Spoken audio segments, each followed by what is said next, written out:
বাঘাযতীন মা রাজুদার চ্যালেঞ্জ রইল, 30 কিলো ময়দা কাটিয়ে দিতে পারলে রাজুদাকে বলছি তোমার জুতো নিয়ে শিয়ালদার বুকে ঘুরবো। ওর দাদা চাইনিজ ফাইন নাম নেবে না, ইন্ডিয়ান লোক চাইনিজকে দেখতে পায় না, ঠিক আছে? আমরা চাইনিজ পাউডার নাম রেখেছিলাম যখন দোকান করি, যখন প্রথম কাজটা চাইনিজ ছিল, সেই চিত্রদের নাম রেখেই চাইনিজ পাউডার। আচ্ছা, সেই জন্যই তোমাদের নাম চাইনিজ পরোটা? না না, আমাদের না, আমার পাউডার নাম চাইনিজ, আমরা ইন্ডিয়ান। আচ্ছা আচ্ছা ইন্ডিয়ান দাদা। আমার এখানে কিন্তু পরোটা ভাজা চলছে। আর এই তরকারিটা, এটা কিসের তরকারি গো? ঘুগনি দাদা, ঘুগনি। আচ্ছা, ঘুগনির তরকারি। হ্যাঁ হ্যাঁ। তোমার ডিম কই? তোমার ডিম ডিম আমার ডিম না, হরিণ কাটা ডিম। আমার ডিম ছোট ছোট, হরিণ কাটা ডিম বড় বড় দাদা। ও দেখতে আচ্ছা, আজকে ডিম নেই? ডিম নেই? ডিম শেষ হয়ে গেছে, আচ্ছা, ডিম শেষ। সব শেষ। দেখতে পাচ্ছ ডিম অল্প শেষ। স্বাদ মেটে না, এর স্বাদ ভাগ হয় না। ওকে আচ্ছা, তোমরা তো বাঘাযতীনের ফোনপে কাকার নাম দেখছি ভাঙিয়ে খাচ্ছ, বাঘাযতীনের রাজুদার নাম ভাঙিয়ে খাচ্ছ কেন?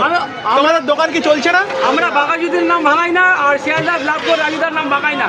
বাসি পাউডার বিক্রি করি না, আর ছেঁড়া পাউডার বিক্রি করি না। আমার জগৎ জোড়া নাম চাইনিজ পাউডার।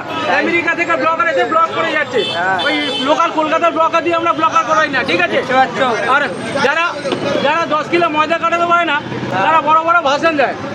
আমরা বাঘাযতীন মা রাজুদার চ্যালেঞ্জ রইল, 30 কিলো ময়দা কাটিয়ে দিতে পারলে রাজুদাকে বলছি তোমার জুতো নিয়ে শিয়ালদার বুকে ঘুরবো, নাহলে আমার বুকে হাজার মারে ঘুরতে হবে আমার জুতো নিয়ে। সেটাই। আর এ পাশে